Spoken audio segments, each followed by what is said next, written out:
What is the truth about the relationship between a Masonic lodge and its members? Often we think the lodge and its members are one and the same, and to an extent this is the case, but it's not exactly the whole picture because the relationship is vastly different. And when we realize the true nature of this relationship, we focus on nurturing it and acting within the structure of that relationship, the lodge will function much more effectively. And what happens when we function within this relationship? Well, the answer is very simple. The members of the lodge will be engaged. Engaged members are retained, and retained members who are engaged bring in new Masons. I'm Right Worshipful Brother Darren Allatt, and over the last 17 years, I've been a student and practitioner of Freemasonry. And I've written over 350 articles that shares the wisdom and the insights and reveals the mysteries that Freemasonry has taught men for the last 700 years on how to achieve personal excellence using timeless Masonic principles. And it is these principles that has shaped men all throughout history, from people like you and me to history's greatest leaders and thinkers. So in this edition of Daily Masonic Progress, I'm going to reveal the actual relationship between a lodge and its members, and why understanding the nature of that relationship is the key to a successful lodge, and how to nurture this relationship to grow your lodge. But the thing is, these principles that I'm about to reveal can be applied to any organization, whether it's a team within a company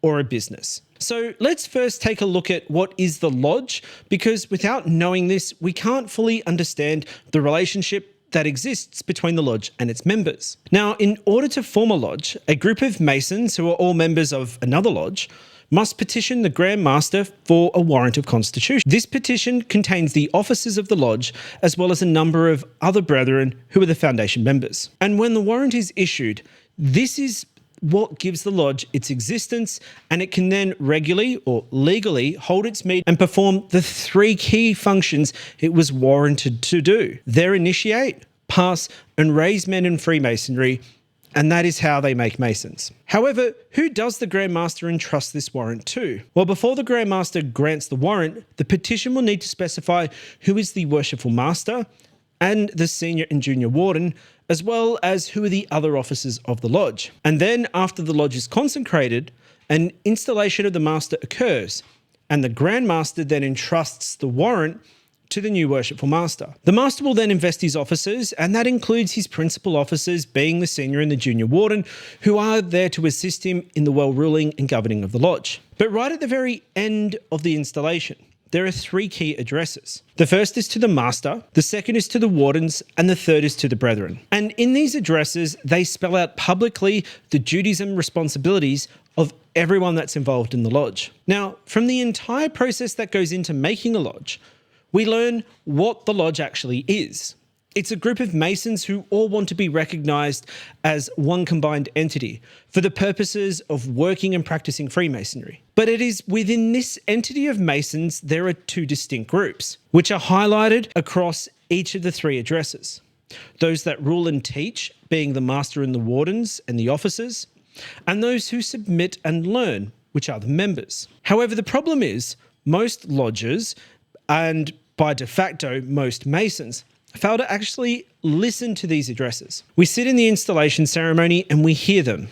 Some are pleasing to listen to, and some are delivered exceptionally. But we never really listen to the addresses and understand what they're instructing us to do. And this results in many lodges not functioning correctly, and we therefore end up being dysfunctional. You have members who are running the show through management meetings and vetoing ideas and motions under the threat of resignation if they don't get their way. Meanwhile, the Master and the Wardens then feel like they can never get anything done to improve the lodge. We're all then blinded by the fact that opening, working, and closing the lodge is somehow a measure of success for a lodge. You see, the truth is, opening, working, and closing the lodge is just like breathing.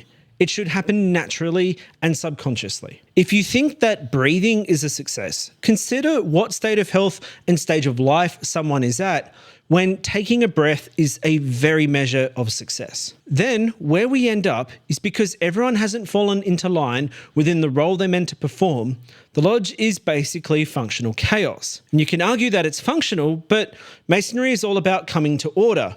If if you think about the words in the opening of the lodge, you can argue that it's functional, sure. But Masonry is not about being functional chaos. Freemasonry is about coming to order. Think about the words at the opening of the lodge. The key idea is to remove the chaos of the profane world. You see, functioning chaos means poor engagement, poor retention, poor acquisition, and a shrinking lodge instead of a growing one. So now we understand that the role of the principal officers of a lodge is to rule and teach the members, while the role of the members is to submit and learn from the principal officers. It's only then can we start to form the basics of what a functioning relationship between the lodge and its members are. Now, I want you to take a step back and think for a moment. What does it actually mean to rule and teach, as well as submit and learn? Well, a combination of rule and teach means the principal officers of the lodge are there to serve the members, while the combination of submit and learn is there to direct the members to be served and to learn from the instruction that they're given. The whole process of this dualistic nature is so that the brethren can then, through practicing the progressive science of Masonry, progress through the officers to then impart their learning to the next generation. Masonry is cyclical and designed beautifully to be perpetual. So how do you exactly nurture this relationship between the lodge and its members? Well, it's like any relationship, and it's like any business. You need to be meeting the needs of the members. Now, if you want to have a successful lodge, you need to make your lodge worth going to. You need to make the South special so the members enjoy it, make the degree work exceptional so it's worth going to, and then build genuine friendships with each member and make sure they're taken care of, especially when they come to lodge. Those basics are ensuring that your lodge is productive with degree work every single month. It's ensuring that you give each candidate their own special night. And this means no doubles, no triples, no multiple of any degree work. No blue lightning for the Americans. But it's also about proactive communication, taking them out to experience Masonry. It's making sure they're learning by educating them on the practices of Masonry so they understand the lessons in our ceremonies and then can apply them in their own life. Everyone who comes to lodge has a million other things they could be doing. So show them and prove to them that their sacrifice of coming to lodge was worth it. Because guess what? Once you're finished in office, you then just revert to being a member. And you must put in place the things that make coming to lodge and being a Freemason an exceptional and excellent experience. Because if you don't, how can you expect the next brother to sit in your chair to do that himself if you didn't care enough to serve him?